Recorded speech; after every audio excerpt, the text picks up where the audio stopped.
They say I might as well face the truth. Hello and welcome to Game of Moans, a podcast where we are looking back at Game of Thrones an episode at a time and flaying them like the Boltons flay a man. I am Chris Bolton. With me, as always, my partner in podcasting, our very own mountain, Mr. Mark Williams. Hello. And we have arrived. Episode 10, Season 3, the season finale. Mhysa. Yeah. Now, I'll get into it when we get there. The title was the first thing that stuck out to me this week. Yeah. Now, what is it, right? Season finales, most years, are fucking unpredictable. This is the second year now where we've gone, oh, well, that's a made-up language. So why the fuck do we say that? Yeah, I mean, I have some thoughts on it. We'll get onto it when we get to it later on. First and foremost, fucked the opening again, and they, after last week's, that was really good, they fucked it. Why bother with the establishing shot? Why didn't we just open on the flag? I know, Why it's did we ridiculous. have to have Bruce Bolton walking up to the keep? Like, what? Well, what? yeah, because, I mean, you can see that, no, you start with the flag's burning, that's fine. And you can see from that they're torching all the tents of the soldiers and massacring the soldiers. You don't need to go and get this fucking huge... No, and let's be honest, it's a fucking green screen shot anyway, isn't it? You know, Yeah. They didn't need that. It was completely pointless. And it's not as if anybody watches would have forgotten what happened last week. Yeah, exactly. You know, it's not as if you need a reminder that actually there's fucking chaos everywhere. No, just poor. This is just fucking poor. It's Like, it would have been pointless. much better opening on that flag and panning down to the battlefield. That would have been much better. Yeah. And So- yeah, I mean, the thing is, that area he was walking, the battlements and stuff, that's never been seen before. No.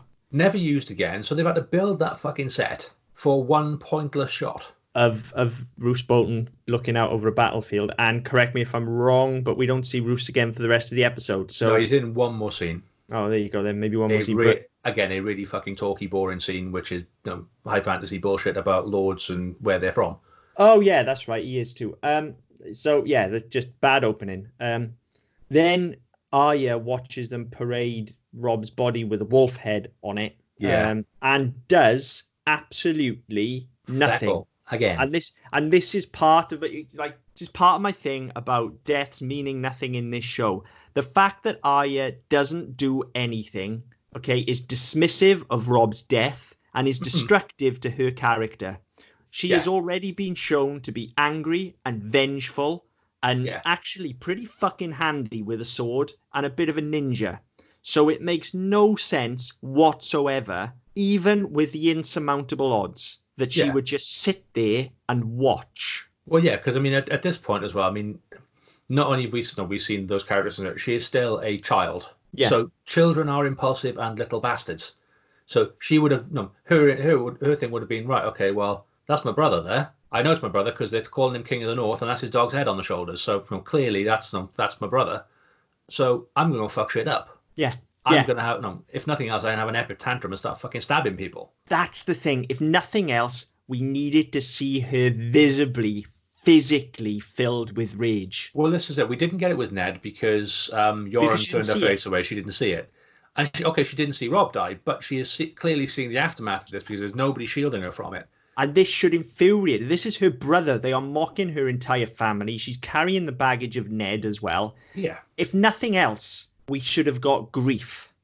Well, yeah. If nothing else, angry, sobbing. But we get nothing from her. Yeah, she just fucking stares. Because, I mean, there was the start of it last week where it looked like she was going to try and do something, and then the Hound punched her in the back of the head and knocked her out, which, again, was fucking... Again, it worked quite well, but it's the first time we've seen her do anything resembling fucking action in this season, and it's cut short.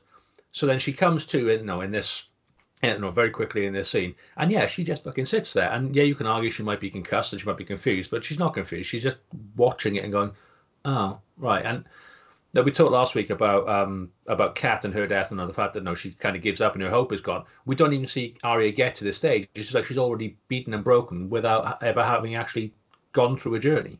And see, that's the thing, is part of the reason I love that so much with Kat is because you got that anguish, you got the anguished scream, and it sold that death. And you needed at least that from Arya, if nothing else. If she's just going to be catatonic over it and just watching dumbstruck, then we need to see her get to that. We need to see the shock on her face first. Yeah, and we don't. And it's something we've talked about week in, week out on the show, is about things not being earned. Yeah. And yeah, this is just straight away, right at the start of the episode, where you go, oh, right, okay then. Well, they've decided to do that then. Yeah, and it just pisses on all of the work they did last week, which already had some problems. Yeah. And this just pisses on it even further. Moving on though, we get a nice scene with Sansa and Tyrion. Sansa is given some agency for about the first time this season. Unfortunately, Tyrion feels the need to play it off mockingly. Yes. It's Tyrion, so he delivers it very well, and he does manage to deliver it tongue-in-cheek and mockingly, but it's still taking away from Sansa's agency. Yeah. They really need to let her grow, but she shows a bit of fire here for the first time all season. Which is it's not just good. this season. I mean, I think it's probably for the best part of 2 seasons actually. No, it's not. Yeah. So the start of season 2, she it was like she had a bit, and then she kind of died off a bit, didn't she? Yes. And then into this season we've had nothing. So yeah, it's been a long time since we've had any sort of spark from her. Yeah.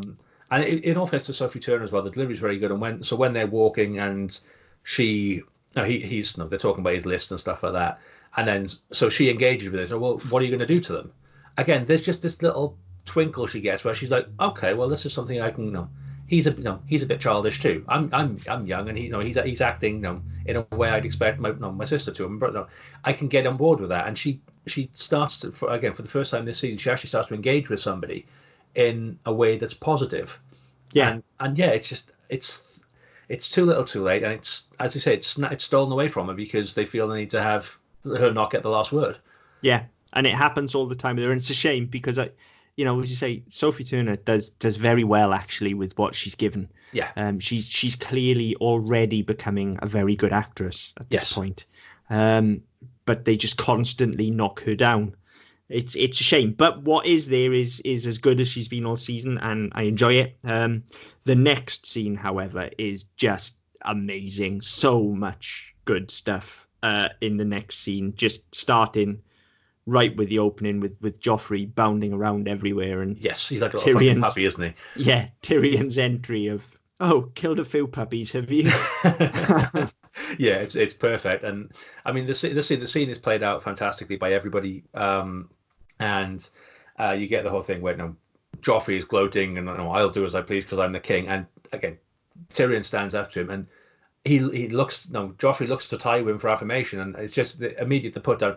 Anyone who feels the need to say I am the king isn't a real king.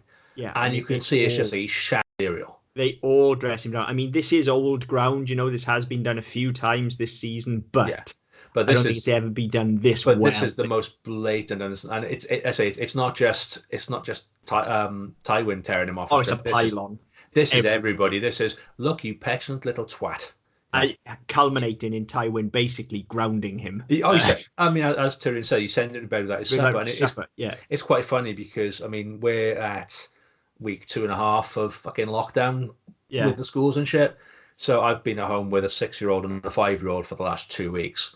And I'm at that point where they are fucking knackered. They've hit a wall because it's been all fun and games because, we're not in school, but we still got schoolwork to do. And we still see our friends on Skype and shit, but we aren't going to go to school. And they've been bouncing off the fucking walls, getting up at stupid o'clock in the morning. And now they've hit the point where they're both absolutely fucked. Yeah. And yes, conversation with Tori, whereas they need to go to bed because they're tired. I'm not tired. And I was pissing myself watching the scene because I literally had it an hour before with the kids. And it is such a well-observed scene, actually, Yes. Whether you have kids or not. I think we can all actually remember that from being kids ourselves, when your mum or your dad says, "Oh, you're tired." You're like, "No, I'm not fucking tired." And you literally get it off Tywin. Yes. You literally get, the king is tired. Take him to bed. Yes. It's excellent stuff. And then even once he's gone and the scene continues and we get Tywin and Tyrion talking, it's great stuff between the two of them as well. It just, some of the standout lines, "You're a fool if you believe he's the most powerful man in Westeros." The delivery from Tywin there is absolutely nailed on. Yeah. And to be fair as well, we get some nice character stuff as well. Tywin talking about when Tyrion challenged him, when have you done anything for the good of the family that didn't benefit you? And he said, when I let you live. And again, I mean, that's we've had hints of it mainly from Cersei. about the fact that Tyrion is responsible for the mother's death, and we know that she died in childbirth, so it's not exactly his fault, is it? But that's the way it's always been spun, and that's fine, that's great. But to actually hear Tywin come out and say, "Look, yes, this is why I fucking hate you, because you deserve it," and I know it's not your fault. No, he's all but admitting that it's not your fault, but I still wanted to bash your fucking brains in because you killed my wife. Yeah, it's a great scene actually, and there is, in amongst all that as well, there's still this kind of begrudging respect both ways between them, and I've written in my notes actually, it's a very interesting arc between them at this point that they're starting to take us on, and it's such a shame that they don't ever really explore this any further because of the heel turn that's coming for Tywin. And Tyrion they use as an instrument really to implement that. They put this tension between them, which actually, when they play it off as directly as they do in later seasons, it's much weaker. Yeah. When they're treating each other as equals as they are here, or almost equals anyway. And when there's this treating themselves like Tywin's treating him like an adult, and they're having an adult conversation. It's so much better. Their arc is very interesting then, and you can see Tyrion working for his approval. Yeah. And it's great. I would really have liked to have seen their arc go in this way rather than the way it went. And I've said that about Tywin before. I feel like his character completely changes after this season. Basically, is when it starts. Yeah, it does. And we've talked plenty of times about how the politics in the show gets quite boring, and when you've got these sort of council meetings, this is probably the one exception where they've been really interesting right up until the very last scene of the very last episode. But yeah, it would have been this sort of stuff. No, this sort of stuff would have saved a lot of the criticism that certainly that we've had of this show, because it makes it a lot more fucking interesting when you've got characters who are engaging properly, and it's not just like talking about war, talking about politics, talking about money, and you just want to fucking shoot yourself. Yeah, I would give me 8 seasons of this, and I'd be fucking happy. Yeah, hold that thought. More on that when we come to wrap the episode up. But yes, I totally agree.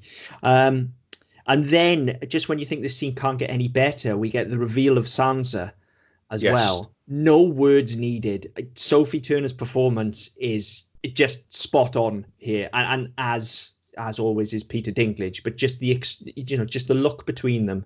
Yeah. No words need to be exchanged. She's heard everything that's gone on. She now fully understands what is going on.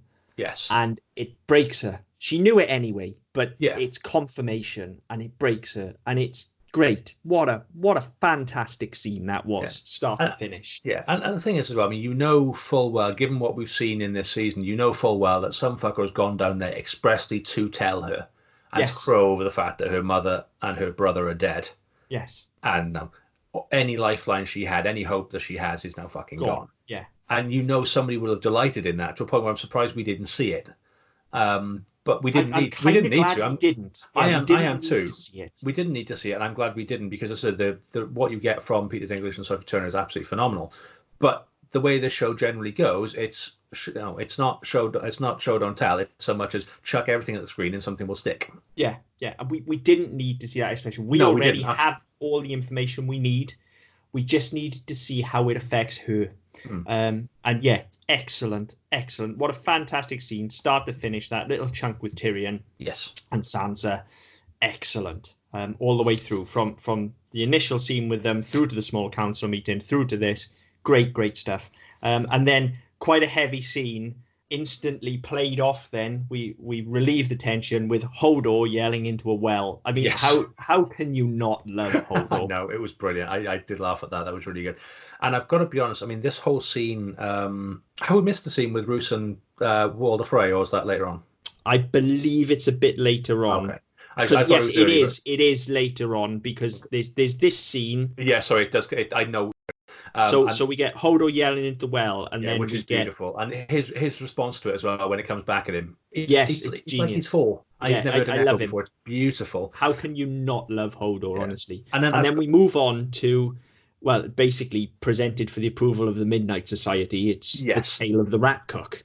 Yeah, and I mean that was a bit heavy-handed, but again, I really like the fact. And I think it's an excellent scene. It's heavy-handed. It's heavy-handed, but I love the fact that it calls back to Old Nan and him, like in the horror stories in season 1. Yeah, and But it it's also only, plays forward, which I'm it not does. I'm It not going to does. mention because that'll come up in season at the end of season Yeah. 6. But it plays forward beautifully, and it's just subtle enough that you can forget about it now. And then when it comes up, you go, "Hang on, they've done that before, haven't they?" And then when you start thinking about it, you come back to the scene and you remember it. And I think it's really well done. And I think that the in all fairness, the scene itself works pretty well. I say it's works. heavy-handed in places. The performances aren't great. Well, it's only heavy-handed in as much as this show up until this point has not really done subtext. And I've actually written in my notes here, presented for the approval of the Midnight Society, The Tale of the Rat Cook. Good scene. See how fucking easy subtext is. Because they don't really do it. So it feels heavy-handed because they're clearly not practiced in it, and it's done so much better in other shows. But they do it well enough. The scene plays without the subtext, but the subtext is pretty much text. Yeah. It's very easy to read into the story. However, the mere fact that they've made an attempt at it and pulled it off in what is a pretty good scene, they've said what they needed to say without directly saying it. This isn't just an exposition dump. Great. Why can't we do this all the fucking time? And then you'll get better at it. Practice, like seriously. But yeah, great scene, and I appreciate the subtext. Then we get the scene with Roose Bolton, and I've just written here. This is where, like, we talked about how much we were liking him up until last week, obviously, and now we've had the heel turn, and because of that, he is just such a great villain, isn't he? Like he teeters right on the edge of Panto Camp. Yeah. Like he just teeters on the edge of twirling a mustache, but he always just reins it in at the right moment. Like his smug shit-eating grins that he just pulls out every now and again are incredible. Yeah. Like just really curling the edges of his lip up. And more than anything, the mark of any truly great villain, like he absolutely truly believes that what he's doing is right, and that he deserves everything that he's got. He says to Walder Freyr when they're talking about Stark, he ignored my advice on several occasions. Yeah. So he's basically saying, well, I tried to tell him, he didn't listen, so fuck him. Well, yeah, it's his own fault. Yeah. He's great. He's a great villain. And I'm not just saying that as opposed to the fucking Panto villain across from him in this scene. Yes, exactly. And I'm not just saying it because he's a namesake. I say he's winning all that. Yeah, I think he's great. And then finally, after a whole season, Ramsay is properly revealed. Yes. And again, now, having said all of that, he's revealed kind of. It's not explicitly said. It's not explicit, but there's enough, given what we've been told, that the fact that he went to offer the Ironborn, then he slaughtered the Ironborn. So no, at this point we know what he's been up to, and then we can make the connection. Yes, so he's never named, and we know we still don't. No, I don't want him to be named. This is much stronger. Like again, they're treating the audience with respect now. They understand that we have all the information. We know. Yeah. We're in front of them. That's drama. We know. And so they just let us put it together. And so first time out, it gives you that smug satisfaction, if you like, that, of course, or I knew it. And it gives you that. And it feels less clunky because of it. Yeah, and as I think, as you said, I mean, it's done so well in so many other shows, you kind of expect it. So when it's not done, you think, oh, fuck's sake. But I mean, this isn't playing anything out of the ordinary, but it's just out of the ordinary for this show. Yeah, it's actually tight and good. So, he's finally revealed, and we get the legendary sausage scene. I mean, I think even if you don't watch Game of Thrones, you know this is fucking and it's fucking hilarious as well. I mean, I remember this one from the first time, and his delivery as well. Where he's sort of looking down and looking at Theon, looking down and go, pork sausage. And it's like, it's just funny because obviously the way it's shaped as well, it looks like it has a circumcised end and all the rest of it. So it looks like a cock that's been cooked. Yeah. And he's talking before that about how big his cock was and stuff like that. So it's a natural assumption. And again, it's just it's a nice little gag. And we've talked so many times about how these guys are very good at comedy and comedy timing. Yeah. And it just works really well here. It does, but who the fuck eats a lone sausage for dinner? Well, we don't know where else he's eating. We don't know where else is on the plate. Well, no, but that's the thing, though, isn't it? Like, I get the impression that it is just that because the plate is the right size, that it is just but it's a to fuck sausage with on a Theon, plate. isn't it? It's just to fuck with Theon, isn't it? I know it is, but like, have some chips or something, mate. Or few potatoes, bit of mash or something. Like, I can understand, like, if there's sausages knocking about, you might just pick a sausage up and eat it. Yeah. But if you're preparing yourself dinner, you're not going to cook a sausage, are you, on its own? No, like, this is true. That just strikes me as weird. I know that's should because be the least greedy. Of my problems with this show, but that does strike me as weird. Yeah, it's because we're greedy and wouldn't just have our sausage. Who the fuck would have a sausage? I'm sorry, like you would, unless it was sociopath like Ramsay Bolton. Unless you were in a fucking, I don't know, gig or something, and you had a hot dog, then it's a sausage in a roll. Fine, then you would have a sausage, or if you have a sausage roll, but then it's not really a sausage, it's just sausage meat at that point. Meat, isn't it? Yeah. Basically, that's something different. Okay, so unless you're putting your sausage in a bun and making a hot dog, I don't think anybody has just a sausage. No, absolutely not. That's weird. That's a weird thing to do. But yeah, of course, he's doing it just to fuck with Theon. Yeah, but and it's fucking hilarious. It is fucking hilarious, but I mean, come on, maybe it's just me, but if you'd have had 2 potatoes as well. Oh, yeah, definitely. Like, it's a missed opportunity there, isn't there? Yeah. And again, we get the bits about having phantom limbs and stuff like that, and I think that's been mentioned before. It will be mentioned with Jamie as well. Yes. So I mean, again, we get some nice work there, which ties in elsewhere. Which fucking hell, context. Yeah, I know. It's amazing, what the fuck? Isn't it? All of a sudden, all of these threads are coming together. It's like all of a sudden they finish film school. I went, oh shit, that's how that works. Yeah. Now, the only thing with this scene, and it is the start now of what is my least, without shadow of a doubt, my least favorite part of the whole show. I hate the whole Reek thing. Yeah. And I hate it because, and don't get me wrong, we've said numerous times how much we hate Theon, how much of a cunt he is, but his transition from Theon to Reek is just instant here. It's like flipping a switch. He gives in to being Reek so easily. Well, that's it. He gets punched in the face twice, and that's it. Yeah, he garners no sympathy whatsoever because he's just like, I'm Theon. Oh, all right, I'm Reek then. Whatever. Yeah. Theon wasn't that important anyway, was he? And that's how it feels. Yeah, that's it. I mean, as I said, for as much as a bastard as he's been, and as much as we fucking hate him, it's just like, okay, he stabbed him in the finger, and then he left him alone for a bit to heal. Then he cut his cock off, and that's enough to break him. No, we haven't. And again, there may be, this may have been dragged out. There may be stuff we haven't seen, but because we haven't seen it, we haven't earned it again. So yeah, Theon just gives up, and you would expect, having, we had the start of the scene where he's begging, he's pleading to be killed. He got over that fucking quick, didn't he? Yeah. He got to that pretty quick, and then I'm not killing you. All right then.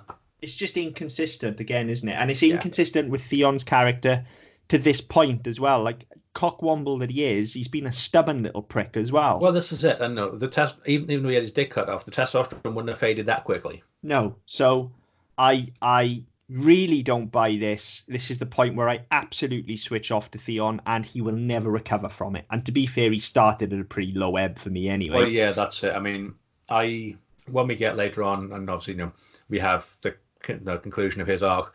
People, oh yeah, well, he did this and he did that. No, he's a fucking prick. He's always been a prick, and they took him. They didn't have to take him far in the first place, but then he was pretty much beyond redemption anyway before you got to this point. Yeah.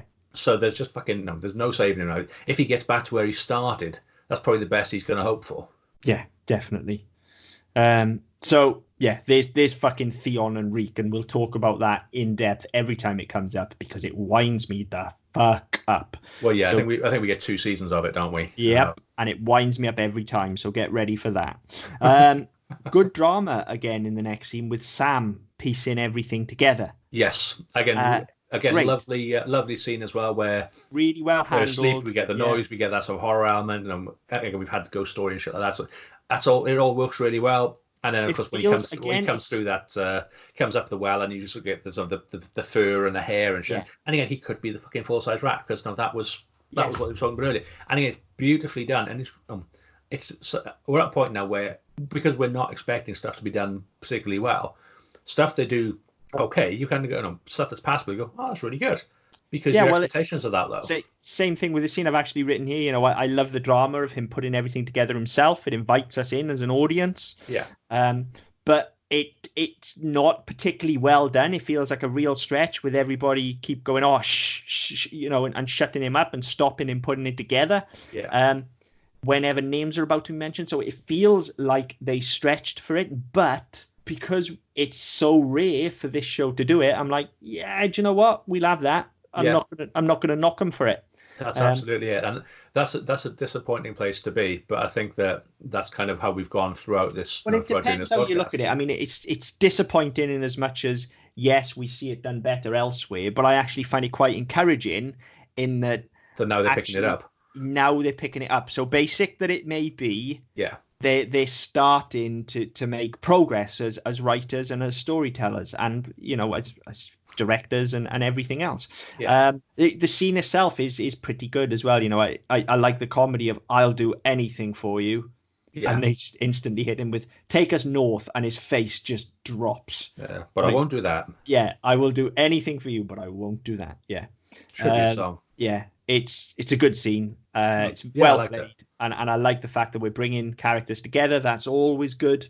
Well, yeah, and it's something that it happens every now and again. You get so many divergent strands of this story anyway. When they do start to overlap in places, even if it's just for a scene or a couple of scenes, it reminds you sometimes that there should be a through narrative, and there should be a plan, and all these little strands will eventually start interweaving, or will just disappear altogether, which is more likely in the show. So it is encouraging, and it's really nice to see. And you do get this point. And no, anytime that Sam and Gilly are on screen, I quite like it anyway. So yeah, it was a nice scene, and it brings them back in a way that we see that they're getting close to the wall as well. They're getting close to Castle Black, which is where they're heading for. So it's all their arc for this part of the story is now wrapping up as well. And I think this is probably the first finale we've had. So the first in 3, where this doesn't feel like a greatest hits episode. This feels like we're carrying on, and we're setting up for next season. And it's the first time I've not got sort of halfway through an episode and gone, oh, for fuck's sake. There's actually only 1 or 2 places where that happens here, and again I'll speak about that a lot in the end. And actually, what the next scene is one of them, but because of the scene and where it goes, I don't have too much of a problem. We move over to the Iron Islands next. Yes, and we get the Willy in the box, Willy in the wooden box. Wasn't it's a Willy in a box? No, Man in a Box we used to drink, wasn't that? Yes. Almost sorry. The same thing. I was just getting lost down a rabbit hole of 80s pop songs. So now I've got a few things to say about the scene. First and foremost, it does feel like it belongs in the next episode, as in the start of a season, because Yara is off on a quest. She's receiving a quest. Okay, right. So it feels like it belongs somewhere else. But I like this scene so much, and it does fit in this episode and should be here. So narratively, it should probably belong in the next episode. Yeah. But the reasons it's here, we get good dynamic contrast here between the earlier scene with Tywin and Tyrion. Yeah. Where they're on the same page and they're begrudgingly respecting each other. Yara is fucking pissed and wants to avenge her family. It's a fucking theme. Good God, a theme again about the third time this season. We're talking about family and avenging it. Yeah, so it's the third time in this season, but also the third time in the fucking show. Yeah, so, Yara's pissed. She's super concerned about family. And her dad just doesn't care. Balon doesn't care. Yeah. So we've got the mirror opposite of Tywin and Tyrion here. They're directly contrasting each other. It's very good storytelling. Like, this is how it works.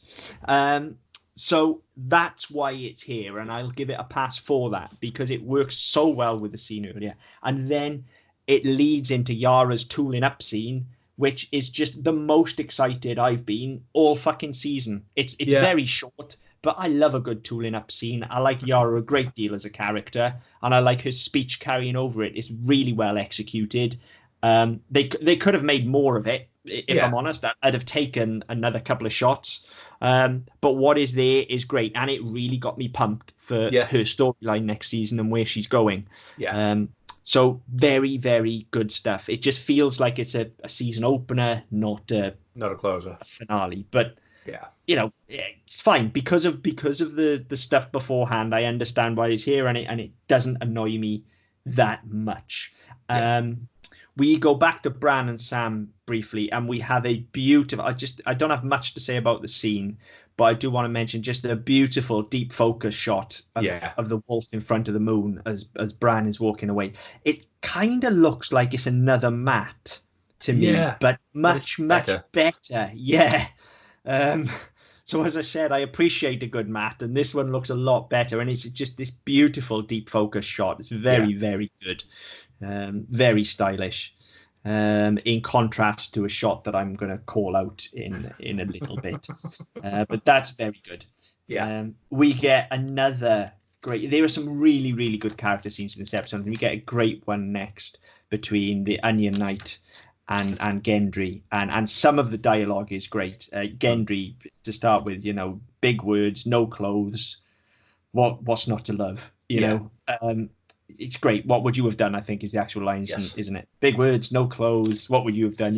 I'm a boy, kind of thing. It's good. It helps us understand Gendry, and it reminds us that actually, yes, he is technically still a young man. And then just the exchanges between them. It's a long story. How did you get here? It's a long story. Oh, better not then. I've got places to be. Whatever. Yeah, I'm a bit busy. Really funny stuff. It is, and I've got to be honest. I said this. There were a lot of scenes like this whereby I was just watching, and go, oh yeah, I quite like that. It works quite well. And again, the chemistry between them is very good. The dialogue is nice and light. It's nice and breezy. It doesn't know. You get so bogged down in the show with A, the exposition, but B, just the overall wordiness, which is very much a high fantasy trope anyway. And so it's nice having two people who, by their own admission, are low-born and not educated, and just they speak like regular people because they're regular people. Yes. And it's just nice to have people being appearing to be natural around each other. Nobody's playing any games. Nobody's trying to one up anybody. It's just like, I'm in fucking jail. I'll talk to the fucking wall because I've got nobody else to talk to.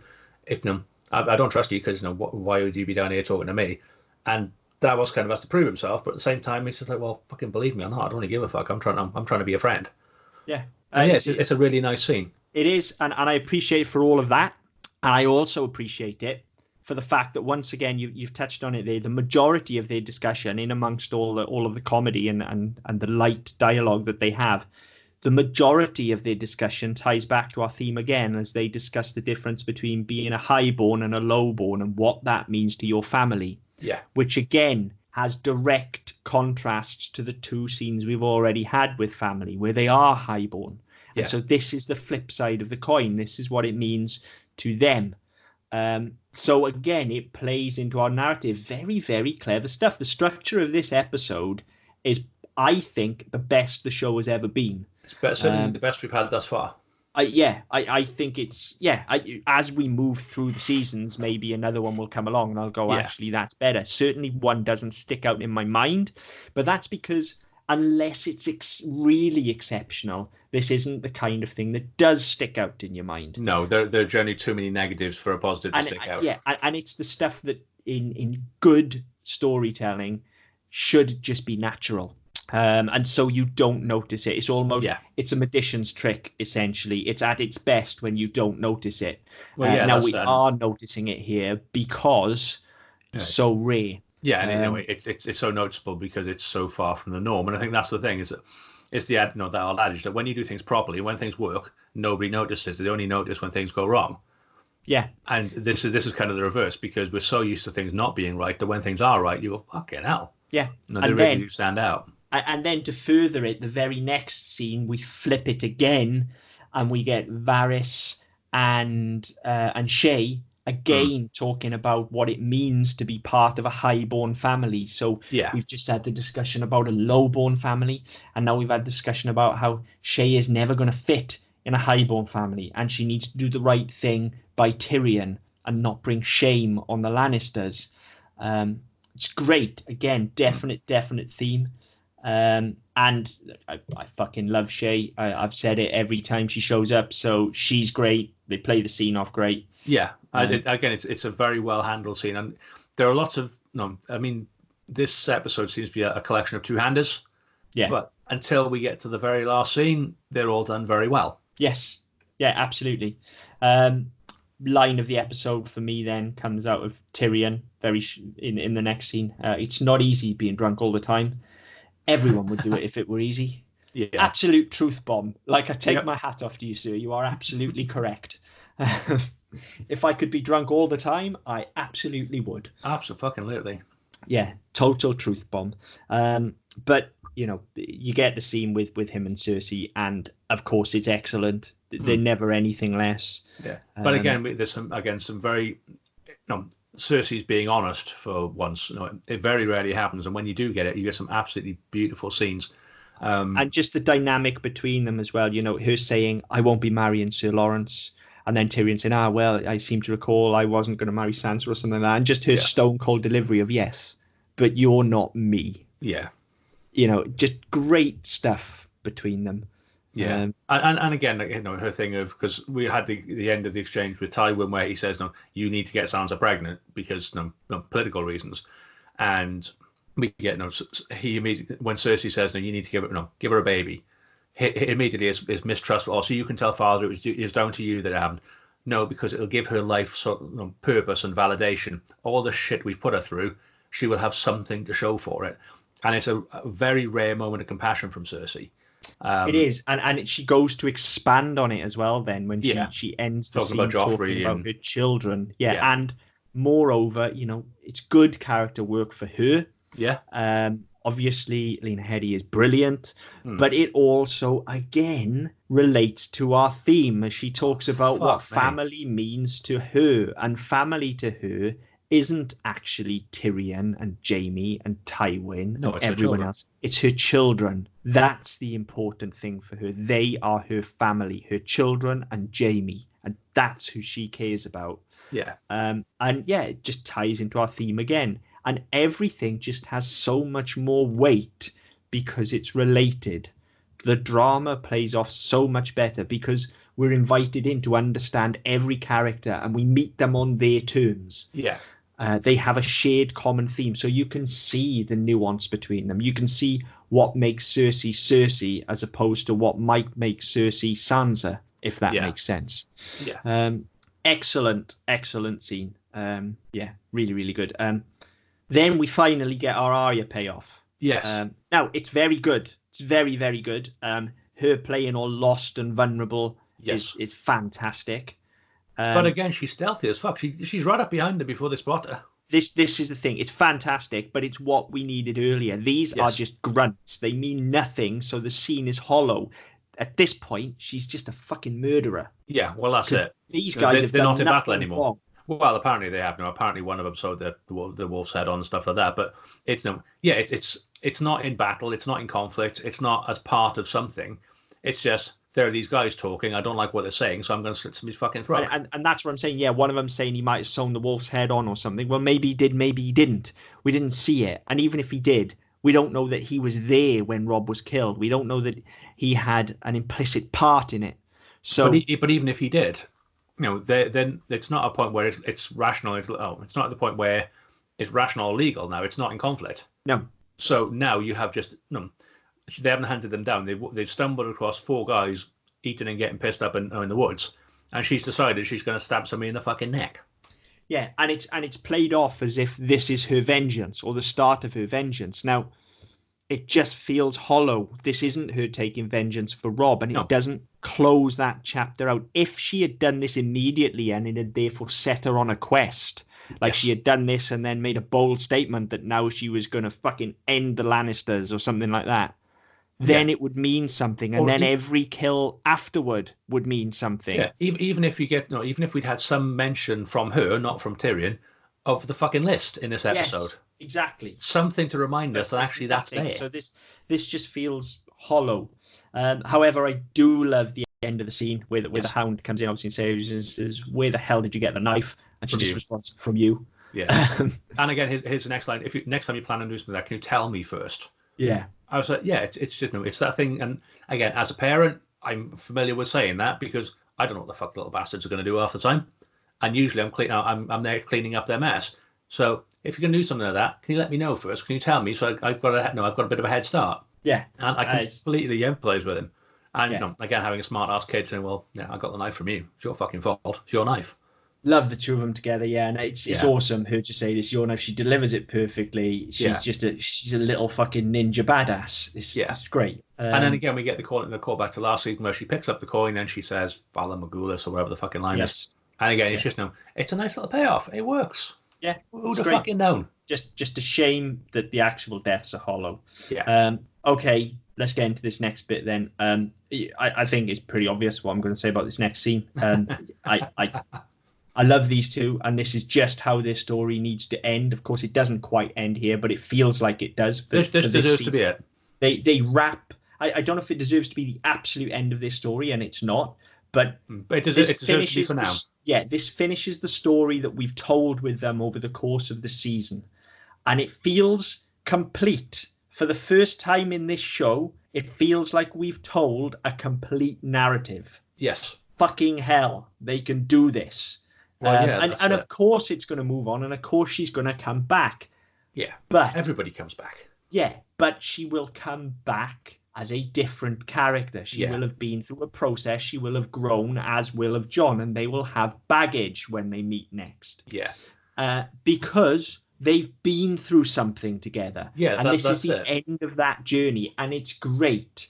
You know, when we talked about where they got to at the top of the mountain, and yes, it came at slightly the wrong place, but that was the peak of their relationship. And now, unfortunately, we have to see it inevitably fall apart, which we all knew it was going to. That's what we loved about it in the first place. It was a tragedy. Yeah, that's it. And it's really well done. And so the performances are great. And it's something, the only criticism I have of this scene, and it's something I haven't picked up with Kit Harington for a while, but we got a few times in the first season. I don't know what the fuck he was trying to do with his voice, but his accent was all over the place. He went from being Northern to Scottish to Irish, some form of fucking French Canadian, I think, at one point. It was all over the place. So in the scene, I didn't even notice. There was one point, and I think it's because we watched Leprechaun for something the other day. But there was one point where he's like, "I need to go home," and in my head, he's like, "To me, pot of gold," and that was just playing in my head. I was like, "Fucking hell!" It's so unfortunate because given his natural voice, him doing a northern accent must be an absolute bitch, and he does it really well 95% of the time. Yeah. And just every now and again it slips into something else, and it's because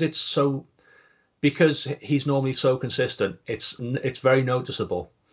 And it's really unfortunate. And that was the only thing that really it didn't drag me out of the scene, but it did distract me for a little bit because I had the leprechaun bouncing around my fucking head. I think I was just so in the scene that I didn't notice, but I mean it just the scene is great anyway, and it ends great with her volleying arrows at him. Yes. But just the exchange of and it's so like it was played for weeks and weeks and weeks ago, and it's been played for right throughout the show, and it's just absolute genius writing. It must have come from the books, but just the exchange of "you know nothing, Jon Snow," and then "I know I love you, Ygritte." Oh my god, I'm welling up even saying it now. Like my heart broke for them, absolutely broke in two.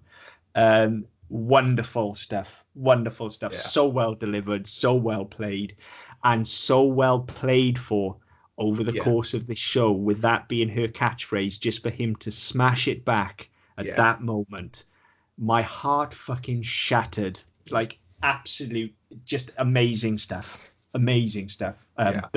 As I've said, every time they've been on screen together, the highlight of the entire show for me is this storyline, and this just highlights why. Yes, it's melodramatic. Yes, it's corny. It's allowed to be melodramatic. I'm okay with all of that. There is nothing wrong with corny and melodramatic when it's done well. Yeah. And, there are very few things that this show does exceptionally well, but this is one of them. Yeah. What a fantastic ending to what has been a brilliant arc over the last season and a bit. Yeah. And as I say, it's not quite over yet. There'll be more. But for now... Yeah. It feels like it's reached... it's not going to be the end because you're always going to have... But if it was, I would be okay with it. Yeah, that's what I was going to say. It's passable as an ending, and if this were to be the last time we would see Ygritte, you'd kind of go, well, you know what? No, it ended. It's not been left open. It's not been left hanging like so many other fucking threads in this show, and like so many more will be over the next 5 seasons or 4 seasons, whatever it is. So yeah, it's a nice scene, and it does what it's supposed to do. And it has weight, and actually moving forward, it will carry weight for a while, more so, unfortunately, than the actual ending of this storyline will. Yeah. Which is a real fucking piss take. Not the ending, but how much it's thrown away, as usual. Yes, as always, yeah. But yeah, for now, this, these two characters have encountered each other, and they have grown. Knowing each other has changed them. They have grown as people. Yeah. And that's what should happen over the course of storytelling. An story. So hats off to everyone involved for that storyline. Like, best thing yet. So then we're back with Sam, and his justification to the Maester for bringing in Gilly is just excellent stuff. Like, he gets to be a hero here. He got to be a hero a couple of weeks ago with the Dragon Glass, and he gets to do it again here. He gets to give a hero speech as to why they need to defend her, why she deserves a place in the Night's Watch. Just really man up. And it's good. It's good to see that side of Sam. It's good. He's been such a wet blanket for the first sort of 3 years or so. Well, yeah, that's it. And I mean, we've had moments with him. We've had glimpses of what he could be, but then they kind of remember that he's supposed to be the fat friend, the comic foil. Yeah. And they kind of, oh yeah, we can't have him do anything too serious because he's the fucking idiot. Yeah. He's the one we all laugh at because he's fat and he's useless. Which, being a fat, useless twat, I find offensive. But it's that, that's what that character is for. He's the comic relief, and all of a sudden, as you say, he gets this hero moment. And he will go on to grow, and his character will become more and more important. It will. And will be more and more useful. Yeah. So, yeah, it's a really important moment for him. And finally, on behalf of fat, useless bastards everywhere, I fucking cheered. Yeah, I got a real ear punch moment from this scene as well. And the reason is not just, for cheering for fat, useless bastards. It's that, once more, this is a storyline that has played out over the course of the season.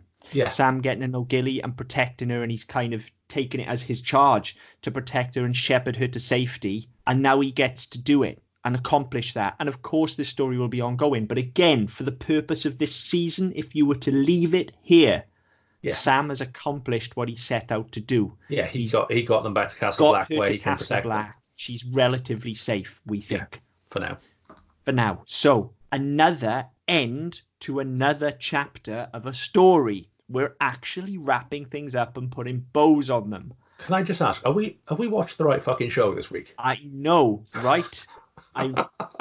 This episode really fucking crept up from behind. Oh, it really threw me. It really threw me. It's like a fucking chair shot. It really did feel like a different show. Nothing wrong with that at all, and it had the desired effect on me. Yeah, definitely. Like I said, it was heroic. And then even fucking better, and how the hell I forgot this happened, and how the hell I didn't see it coming in the first place when I watched the show, because I didn't. The Onion Knight has spent all fucking season learning to read in a seemingly pointless storyline that was just adding flavour to his character. Yeah. Which would have been fine as just something for him to do as a B story to add flavour to his character. But no, let's pay it the fuck off here. That's right. And they do. And so again, his story has been valid for the whole season because he receives the scroll from the Night's Watch.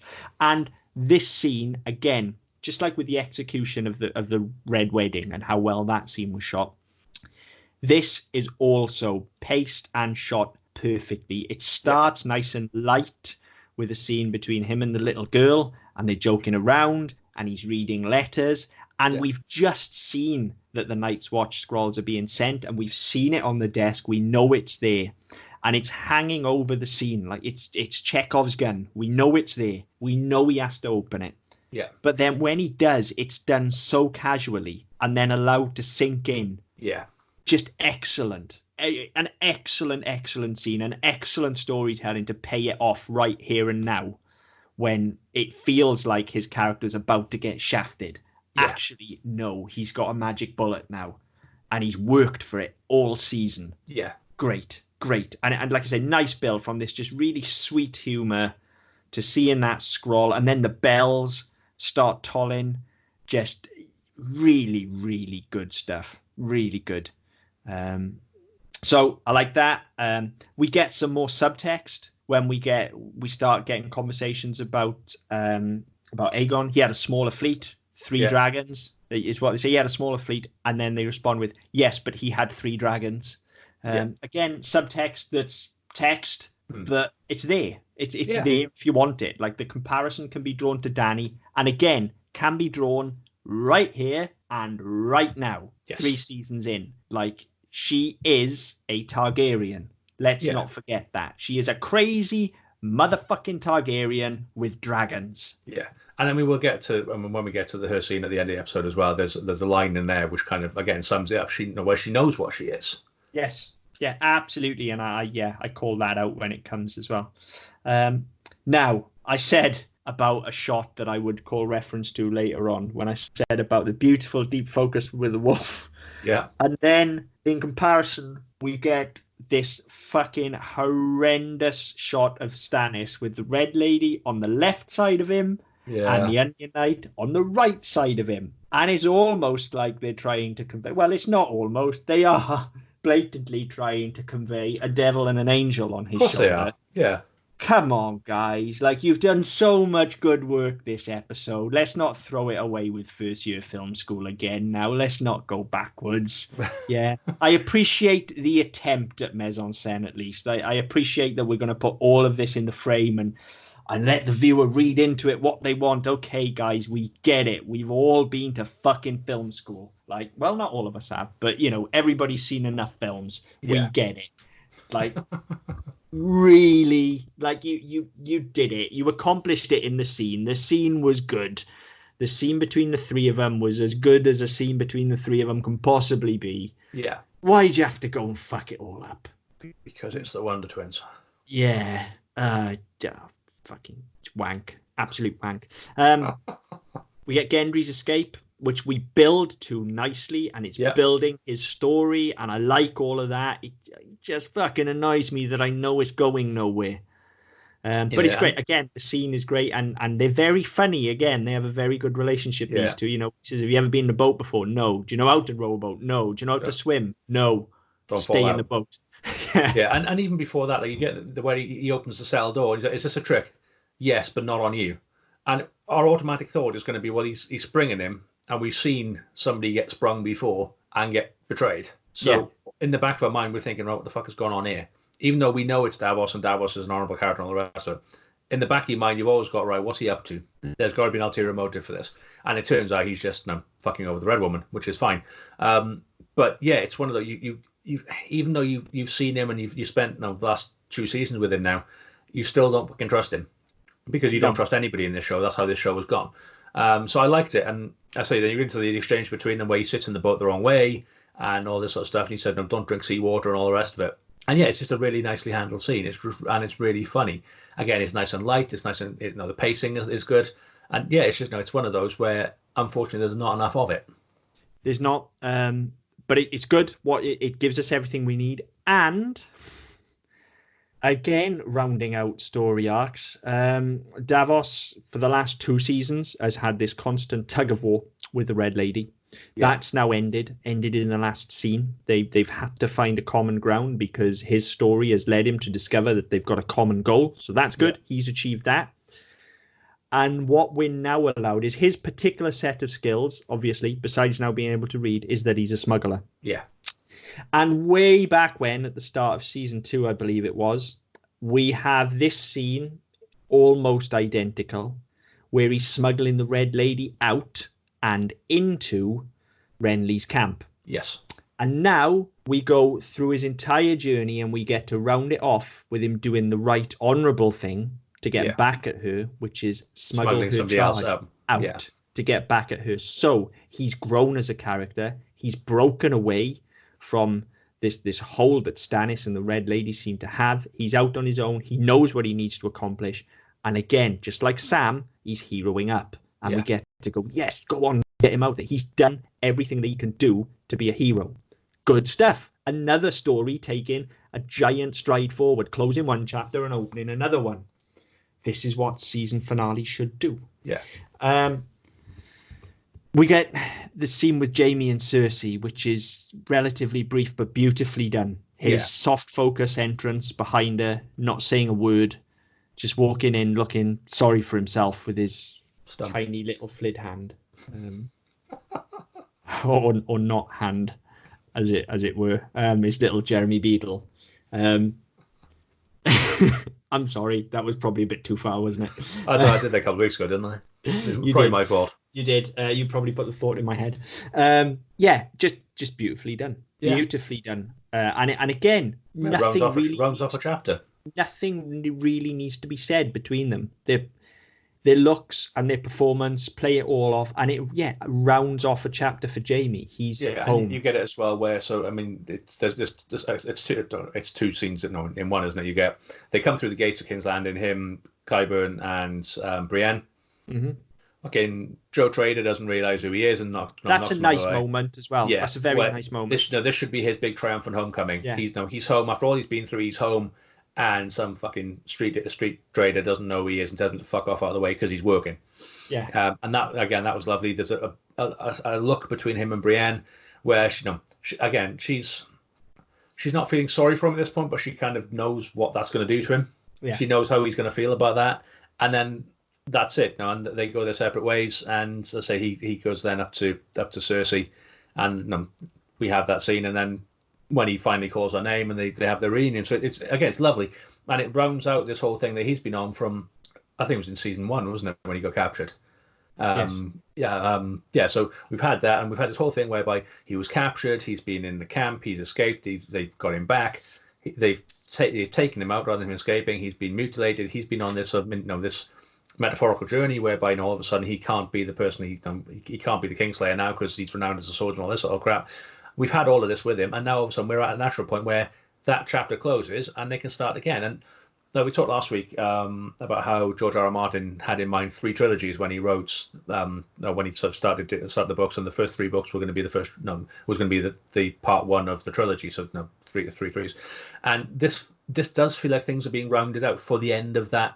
For the end of those chapters, it works really well. Feels like we're drawing to a close. Yeah, this is like the end of a volume as opposed to the end of one book, and it's really it's coming into its own in a way I really didn't expect. No, it really is. It's taking a massive step forward this week. Yeah, it definitely. really is. And then we round the episode out, unfortunately, by taking. We've had 2 steps forward, so we're going to take about 10 steps back now.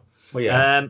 In the next scene, we spend some more time with Melisandre again, and she literally tells us that the War of the 5 Kings means nothing. Yeah, the actual word she speaks, this War of 5 Kings means nothing.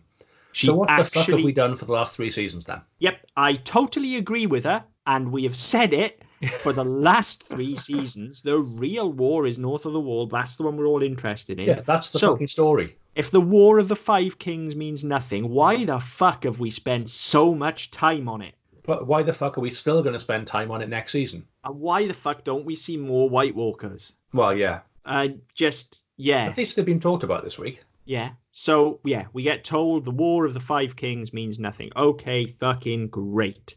I've just wasted 3 fucking seasons.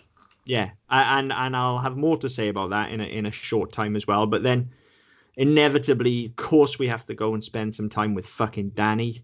Now, look, here we go, right? Dany's dialogue here. Perhaps they didn't want to be conquered. Well, no fucking shit. Yeah. Who fucking wants to be conquered? But then they try and justify it to her. Oh no, you liberated them. Please, again, this call it what it fucking is. She conquered them. If ever there's an angel and devil on shoulders moment, this is it. Yes.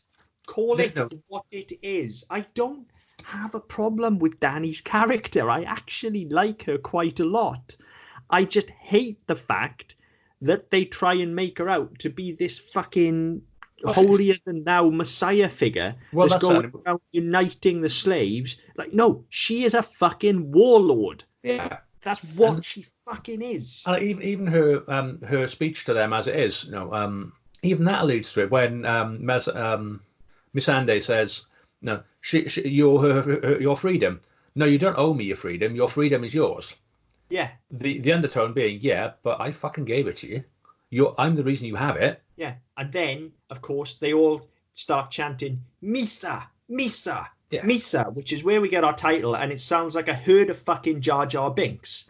Just screaming her name. And then, of course, all the poor black slaves, all the brown people suddenly lift up the nice, wholesome, pretty white lady who saved them. I tell you what, the very last fucking shot, actually, and I'm assuming it's played for, but the last shot where, you get the aerial shot, and the aerial camera goes up and you get the dragons flying towards you. You can, because she's the white savior, you can still see her when you're that fucking high up. But the dragons are flying past you. It's literally like they've gone. It's a black and white picture, and we've thrown a fucking red dot in the middle of it. It's horrible. It's fucking terrible that they all feel the need to lift the nice, pretty white lady who's been very friendly to them and lift her up above them. The last time I picked up a pretty white lady, I got arrested. It's horrible. And I said last week, it's Danny's Jesus moment. And it really fucks me off. And it is a Jesus moment. Yeah, it's definitely played for like that. And I called that out not 2 minutes ago. I said she's like some holier than thou Messiah figure. It's definitely played for you. But as cringeworthy as this scene is, it's made all the worse because again we're going on about how they're going to join her army and she's going to get her fucking kingdom back. Yet not 5 minutes ago in this very episode, we have just literally been told that none of this matters. Yeah, none of the throne and the politics matter. Why the fuck should we give half a shit about Dany and her story? Yeah, because it means nothing. She has nothing to do with the White Walkers whatsoever. Nothing. Well, I know, she's pretty useful to them later on. Yeah, later on. But at this point... No, she's useful to the White Walkers is what I mean. She gives them a really good fucking weapon. Yes, I know. But that's about the only time her story intersects with them is what I'm saying. Other than that, she's on a single track fucking story to get the throne. That's what she wants to do. She didn't give a shit about the White Walkers coming down. So this story literally does not matter. We have just been told that. So stop wasting fucking time on it. Yes, the dragons are cool. But give them to someone fucking else or get her involved. It just winds me up. Me up. I think that is what winds me up so much about her character is the squandered potential there. Yeah, and again, I mean, this I can't remember the last shot of season 2, but again, we're finishing season 3 where we finished season 1 with the dragons. With the dragons and Dany being all fucking powerful. Yep. Oh, they just continue to do that, don't they? They continually end with her getting more and more and more powerful.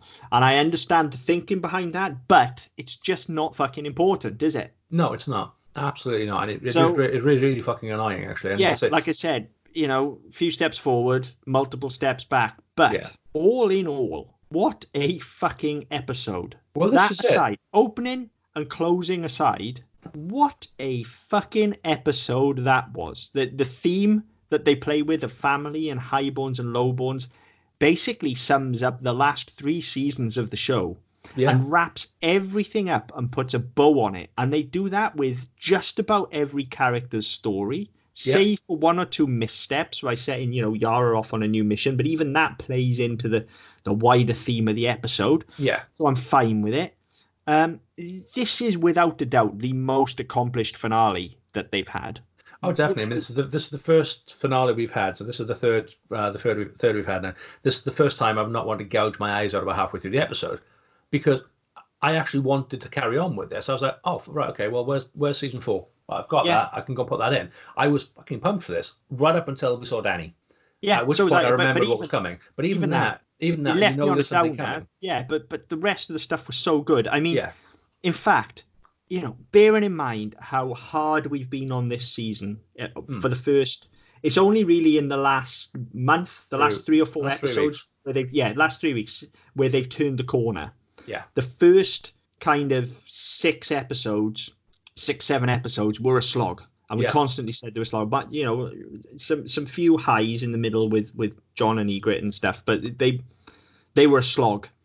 To get to here and all of a sudden for all of that slog that we've been through to mean something, or for most of it to mean something anyway, they got me. If I'd argue that following this episode now, which ties everything up, this is easily the most structured, the most well-rounded, the most complete and well-told season Yes. that they've had. They have really pulled this out of the bag. It's gone from being an absolute fucking dirge of a season to my favourite in the space of 3 episodes. I mean, I didn't remember this season being as much of a slog as it is, or as it has been this time. But I remember there being a lot of things where I've gone, oh, fuck yeah, this is this season. And that's kind of shown. And I think it was probably week 5 or week 6 where we were really fucking nagging on it. I mean, we were, I at that point, I was like, fuck this. If it wasn't the fact we knew we had to get through it, I'd be on, oh, fuck this, I'm out. I don't care anymore. Yeah. And the last, let's say, 2-3 weeks have really turned that around for me. But I remember this being a season that I just wasn't that fucking bothered by. Whereas there were elements in the first, there were elements in the second where I thought, oh fuck yeah, okay, I can get on board with that.